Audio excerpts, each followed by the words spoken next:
Olá, boa tarde. Eu me chamo Genésio Lisboa Júnior.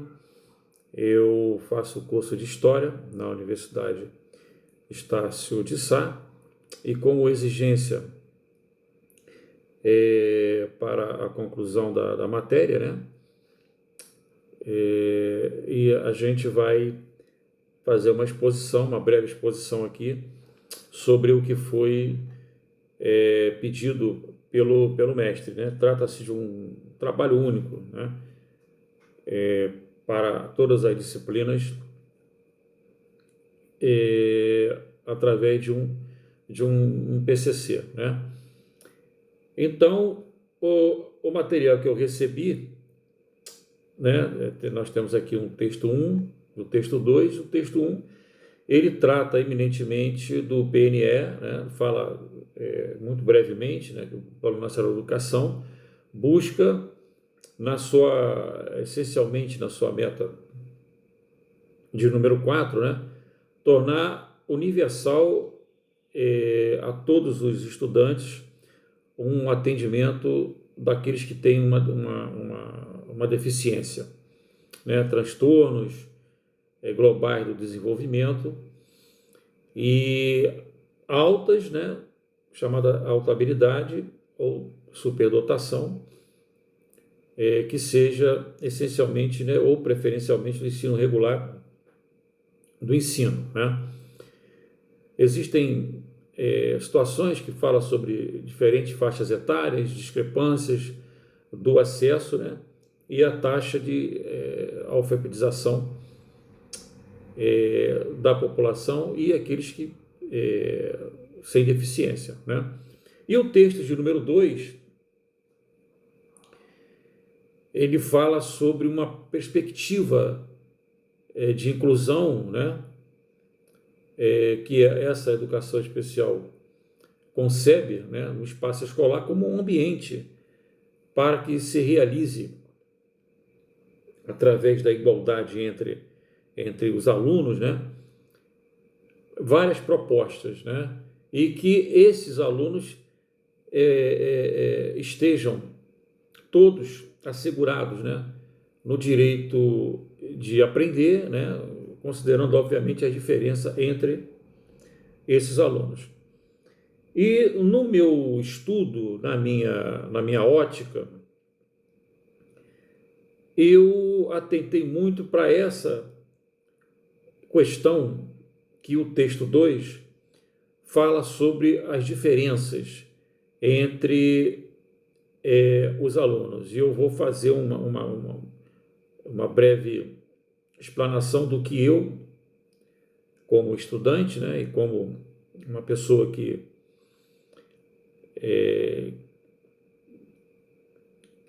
tem uma visão bem ampla dessa questão de educação, eu pude perceber durante o meu estudo aqui, né, a minha pesquisa e também durante o que eu consegui ver ao longo da minha vida. Então, o mestre pede que a partir desses dois temas abordados, que a gente prepare três situações diferentes aqui, que é visitar uma escola, a primeira, né, observar o que acontece no dia a dia com alunos que tenham deficiência. A segunda questão aqui é fazer um projeto, né, fundamentado acerca dos princípios da inclusão escolar, né, projeto educativo, e com o que eu consegui ver nas letras A e B, para que eu monte um breve planejamento educativo com algumas orientações que o mestre me colocou aqui, né? Então, assim, o que que eu consigo entender, né? Sobre o que eu vi, melhor dizendo, visitando uma escola com deficiência. Eu tirei por base o meu filho. O meu filho tem 14 anos, ele cursa o ensino fundamental 2, né? E eu fiz uma visita logo após o retorno, né, após a pandemia, das aulas presenciais, né? O que eu podia, assim, pude observar o que acontece dentro da escola. A escola chama-se Criarte, que fica no Recreio de Bandeirantes, próximo até aqui do polo aonde eu estudo. Existem alunos lá com certas deficiências, alunos com transtornos, e eu fui até uma das pessoas que consegui ajudar nesse planejamento, vamos dizer. Por quê? Porque eu tenho um filho que tem que tem uma certa deficiência, tá? E ele se trata com um psicólogo, se trata com um psiquiatra, mas ele consegue fazer as tarefas normalmente, é um ser normal, ele faz exercícios, ele estuda, ele joga basquete, né? Ele gosta de música, mas o transtorno dele não se compara a outros alunos que eu pude observar que têm seríssimos transtornos na aprendizagem, né? E com deficiência, né? Então, eu juntei essas duas situações, né? Alunos que têm certos transtornos de aprendizagem e deficiência física também, não só mental, mas como deficiência física, principalmente inabilidades para se locomoverem, para subirem os degraus, que a escola tem 4 andares. Então, eu fiz uma série de sugestões e onde foi acatada pelo diretor da escola, que até se tornou meu amigo, né? Dentre esse estudo, né, eu dei um nome, né? Se tem que haver um nome para um projeto, eu coloquei, eu carimbei lá como se fosse um nome. O nome que eu pude encontrar e que se encaixava, melhor dizendo, na minha ideia, né, seria tratamento igual para os iguais e tratamento desigual para os desiguais. O que eu quero dizer com isso? As crianças que têm certas inabilidades ou deficiências, como, por exemplo, a deficiência cognitiva, né, não podem, por exemplo, ter o mesmo tempo de prova que um aluno normal. 50 minutos para uma prova de matemática é um tempo adequado para um aluno que não tem problema algum. Agora, 50 minutos para um aluno que tem determinada deficiência não é justo.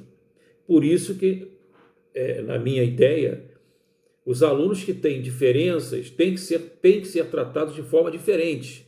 Não que as questões sejam mais difíceis ou mais fáceis. No meu entendimento, deveria haver um tempo maior, uma atenção talvez mais específica para aquele aluno que tem determinada deficiência e que não consiga fazer, por exemplo, as mesmas questões num tempo de 50 minutos que um aluno que não tem deficiência alguma. Essa é a minha ideia e isso foi implementado na escola, até porque isso está escrito na lei, né? Pelo que eu pude pesquisar, há uma autorização para que as escolas tenham uma certa maniabilidade para que ofereçam determinadas condições especiais para aqueles que precisam de situações, de condições especiais. Esse foi a primeira questão que eu pude observar, conversei com o professor, o diretor chama-se Paulo, é o dono do CRIARTE, e conversamos com pais, com alunos, principalmente daqueles que têm necessidades, e aí chegou-se à conclusão que toda vez que houvesse prova, os alunos que não tinham condições de ter, e que achávamos, né, eles achavam, eu só sugeri, que eles não conseguiriam terminar no mesmo tempo, seria a mesma prova, porém com um tempo mais elástico e com uma atenção quase que individual para o aluno com a deficiência, né? Algumas considerações também sobre a fundamentação dos princípios da inclusão escolar, né? A inclusão escolar eu entendo como são meios pelos quais aqueles que estão fora da escola consigam ter acesso pleno, né, de direito a uma escola como todos. E com o passar dos anos também, a nossa sociedade, né, a evolução da sociedade como um todo, no contexto educacional, a gente consegue observar alguns momentos que eu diria históricos. E mesmo com a evolução educacional, né, onde foi galgando dentro da legislação vigente no país de direitos importantes para que consigamos agregar alunos que estejam fora da escola, ou porque não têm condições, não têm dinheiro para pagar uma escola, ou porque foram trabalhar e depois quiseram retornar, né? Então, assim, nós fomos conseguindo paulatinamente alterar o ordenamento jurídico e inserir dentro da legislação vigente no país direitos muito importantes para que todos possam ter acesso à educação, né? Sem distinção de credo, de cor, de raça, de classe social e principalmente aspectos físicos ou intelectuais, né? Outra questão também muito importante que se juntou à legislação brasileira é o avanço tecnológico, a modernização. A internet, por exemplo, como eu estou fazendo aqui, né? Em breve eu vou publicar a minha assertiva aqui para o mestre no YouTube, e lá de onde o mestre estiver vai conseguir me avaliar aqui. Então isso é muito importante, ou seja, a facilidade do deslocamento. Às vezes escolas no interior da Amazônia, no interior de Roraima, de Rondônia, no centro-oeste brasileiro, ficam a quilômetros de distância. Então a internet, principalmente o Google Meet, o Microsoft, e essas ferramentas foram importantíssimas para se agregar valores e para se incluir socialmente os alunos que outrora não tinham condições de ter uma escola de fácil acesso, né? E outra coisa que eu também pude fazer uma conclusão, né? Falei no início sobre a educação inclusiva, né? E se associar a isso, nós temos que associar a isso a educação especial, né? Educação inclusiva, educação especial. Assim, como se a perspectiva de inclusão se referisse apenas aos alunos que são o público-alvo da educação especial. Essa minha afirmativa é quase que um senso comum entre todo mundo, né? Mas por que isso se explica? Isso se explica em parte que o que se chama de educação inclusiva ela só passou a ser pauta a partir da década de 90, de 1990 para cá, né? Com justamente depois da Constituição de 1988, com as pessoas reivindicando, né? Tanto com as pessoas com deficiência, os seus familiares, seus representantes e também dos grupos que se organizam na sociedade para a defesa desses direitos, né? Então, assim, de fato,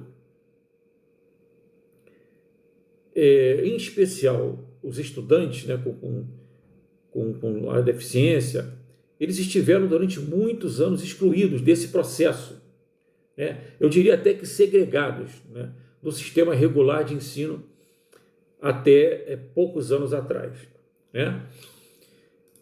Então, o mestre ele pede aqui para montar um planejamento educativo, né, com algumas orientações abaixo. Acredito que isso seria, no caso, se eu fizesse a minha pesquisa, o meu trabalho, por escrito. Como eu estou gravando aqui, então eu discorri aqui as minhas ideias e as minhas propostas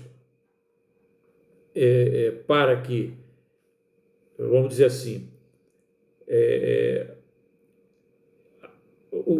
a inclusão, né, dos alunos seja uma coisa mais eficaz, mais efetiva, seria abrirem mais vagas nas escolas, tanto particulares quanto escolas públicas, né?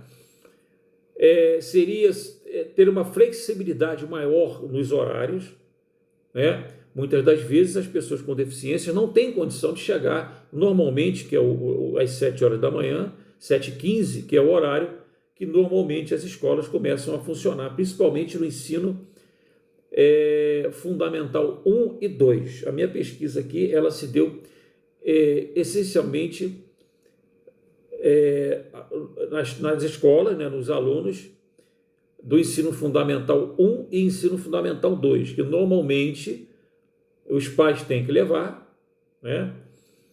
Então, às vezes, na parte da manhã fica muito difícil a condição. Então, teria que se ter, melhor dizendo, uma flexibilidade, turmas, tanto na parte da manhã quanto na parte da tarde. Mas, para isso, né, a quantidade de professores teria que ser recrudescida, teria que aumentar, né? E não você ter, por exemplo, só o ensino fundamental de manhã, que praticamente na maioria das escolas isso acontece, e o ensino fundamental 2 também, né? Então, assim, primeiro ponto, aumentar a quantidade de vagas, né, para haver essa inclusão, com as pessoas serem incluídas, e aumentar a quantidade de professores.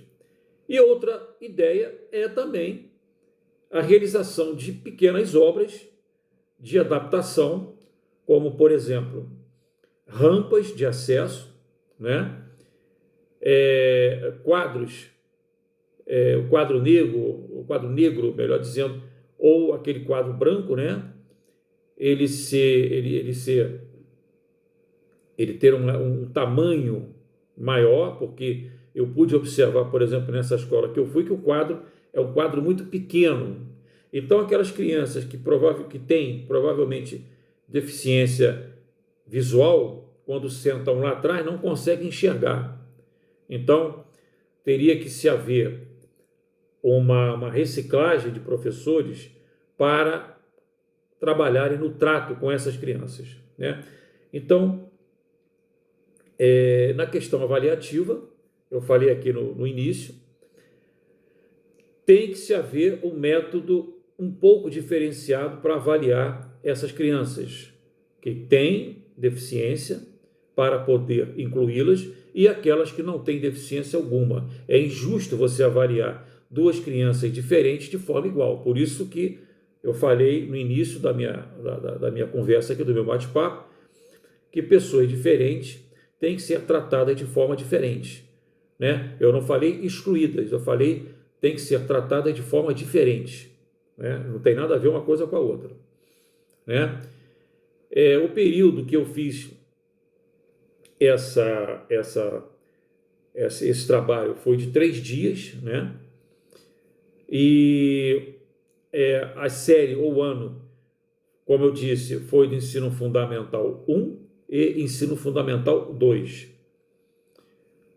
E a justificativa do meu projeto aqui é se avaliar a quanto anda, né, o problema da inclusão social dos alunos, a participação da escola nesse sentido, né, para facilitar a vida dessas crianças, para que, tanto no ensino particular quanto no ensino público, não haja uma evasão escolar. Porque se houver muita dificuldade, a criança acaba se desinteressando e acaba repetindo. Então, a criança, quando repete um ano, repete dois, normalmente não consegue mais